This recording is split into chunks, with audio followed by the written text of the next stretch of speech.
morning and a very warm welcome. You are watching Janata Television and this is English Bulletin with me, Utsabha Rai. The top stories first. National Assembly members criticise government for dissolving Law House, accuse Prime Minister Oli of taking such step due to fear of no confidence vote. Bamdev Gautam takes a side to criticise Prime Minister Oli, expresses concern regarding the possible split of NCP. MPs draw government's attention to current issue. Upper House members also condemn the US Capitol riots. Trump concedes to Biden, condemns Capitol rioters.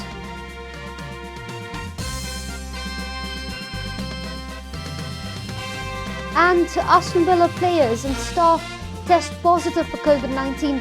FA Cup clash against Liverpool likely to be affected.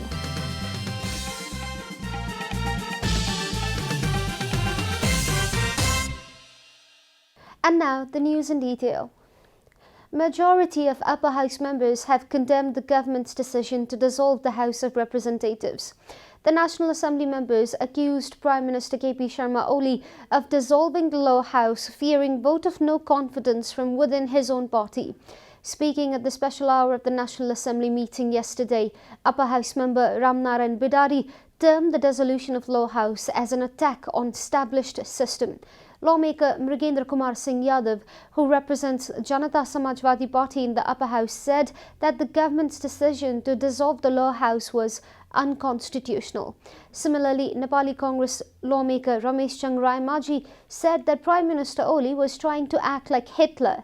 Meanwhile, NCP Chief Whip Kimlal Bhattrai said that there is no alternative than to go for the election to seek fresh mandate from the people. The next meeting of the National Assembly will be held at 1 p.m. today afternoon. NCP Vice Chairman Bamdev Gautam, who had remained neutral after the dissolution of Law House, has finally criticised Prime Minister KP Sharma Oli for taking such extreme measures.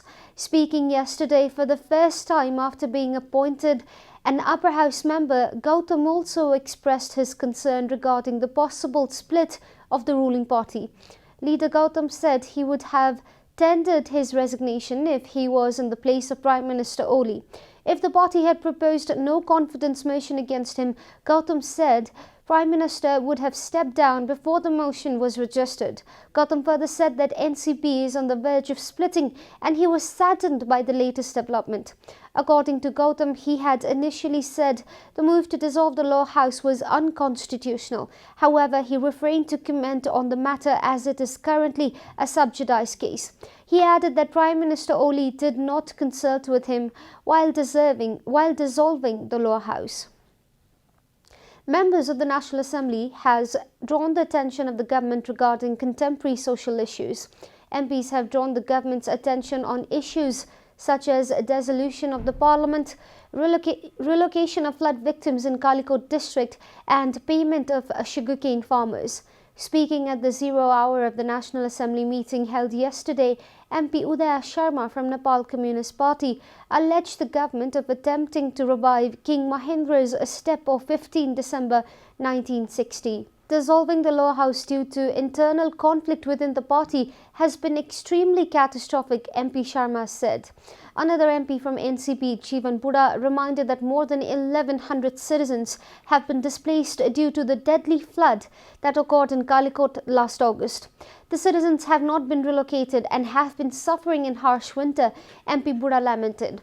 MP Tara Devi Bhatta from Nepali Congress demanded the government to take proper consideration of sugarcane farmers' demands and end their suffering for good. The MPs also condemned the Capitol riots in the United States, deeming it as an attack to world democracy. This is Janata Bulletin. We'll be right back after a short break.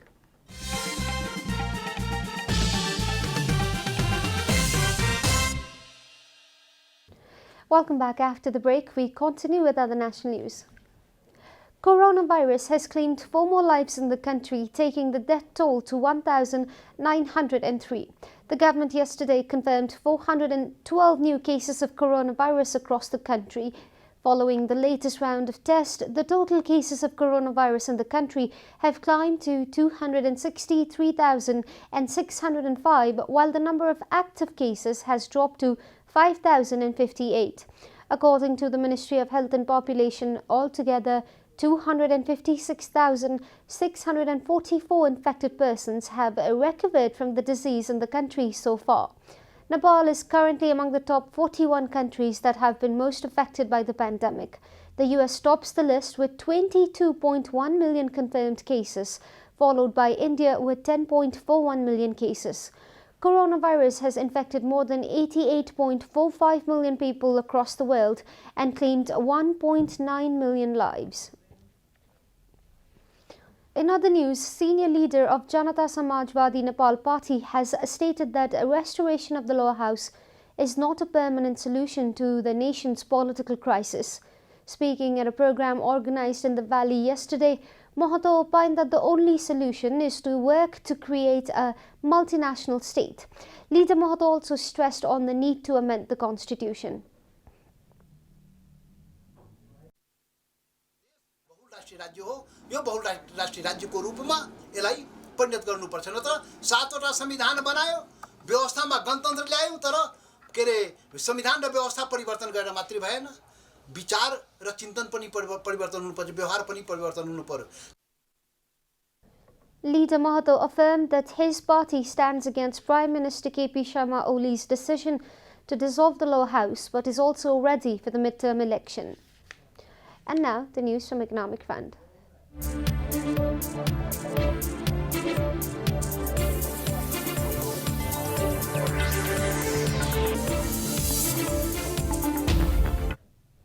Yeti Carpet, a product of Kedia organization, has launched its new product in the market.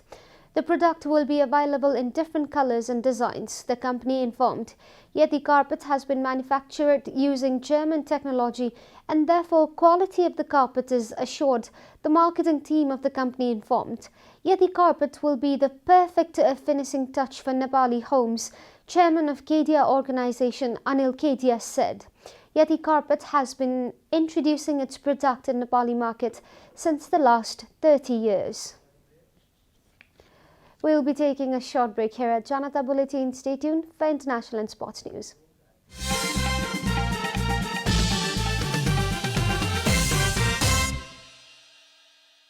Welcome back, and now the international news.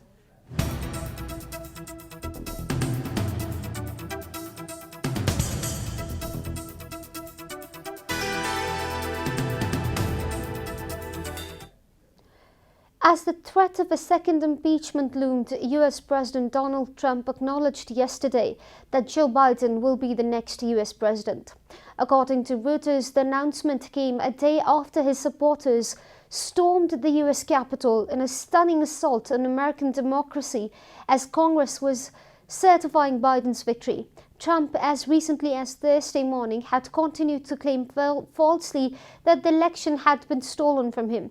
But later, in a video released on Thursday evening, he said his focus would now turn to ensuring a smooth transition to a Biden administration. Biden, a Democrat, is set to be sworn in as the next US president on January 20. The president condemned Wednesday's violence, saying rioters had defiled the seat of American democracy. The statement was a stark reversal for Trump, who faced growing calls for his resignation or ouster following Wednesday's assault.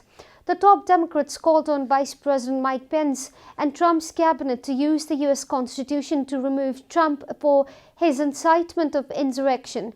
If Pence fails to act, House of Representatives Speaker Nancy Pelosi signaled she would likely reconvene the House to initiate impeachment proceedings against Trump for his role in Wednesday's violence. Pakistan's counter-terrorism police raided hideouts of an outlawed Shiite militant group in eastern Punjab province recently. According to AP, the team arrested 7 suspects who allegedly wanted to attack leaders of rival Sunni Muslim groups. In a statement issued yesterday, the Punjab Counter-Terrorism Department said the suspects from the outlawed Shipai Muhammad group were arrested in 3 separate raids over the previous 24 hours from 3 different cities. It said officers seized bomb-making materials and guns that were to be used in sectarian attacks by the arrested men.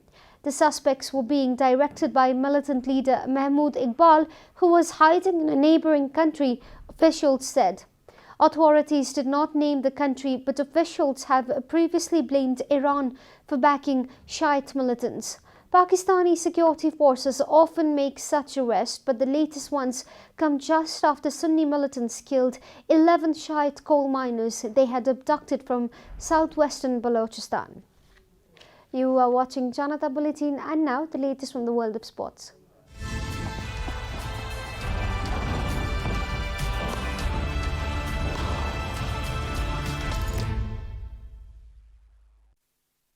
Villa have been preparing their second team ahead of today's FA Cup clash against Liverpool after significant COVID-19 outbreak at the club, BBC reported. The final decision on whether FA Cup third-round tie will continue or be cancelled will be reached later today. According to BBC, Villa manager Dean Smith, his coaching staff and the rest of the club's first-team squad will not be involved after the outbreak forced the closure of the club's Bodymore Health Training headquarters on Thursday. A large number of Villa's first-team players and staffs have tested positive, and first-team training has been cancelled ahead of the game.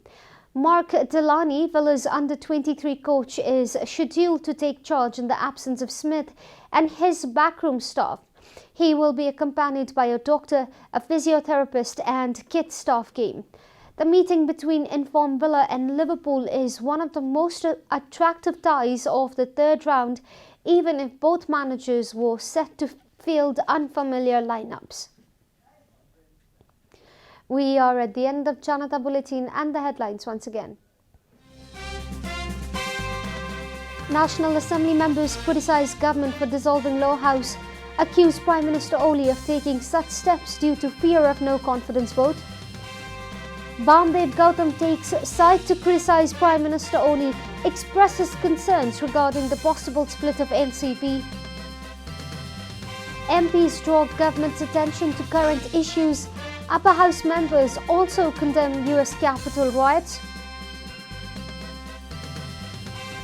Trump concedes to Biden, condemns Capitol rioters.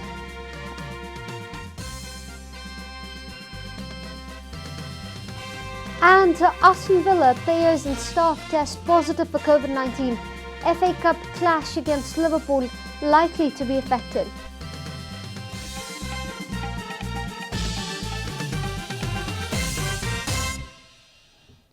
And that's all from the English News Desk for today. You can follow Janata Television and our programs on various social media platforms, including on our website janatasamachar.com.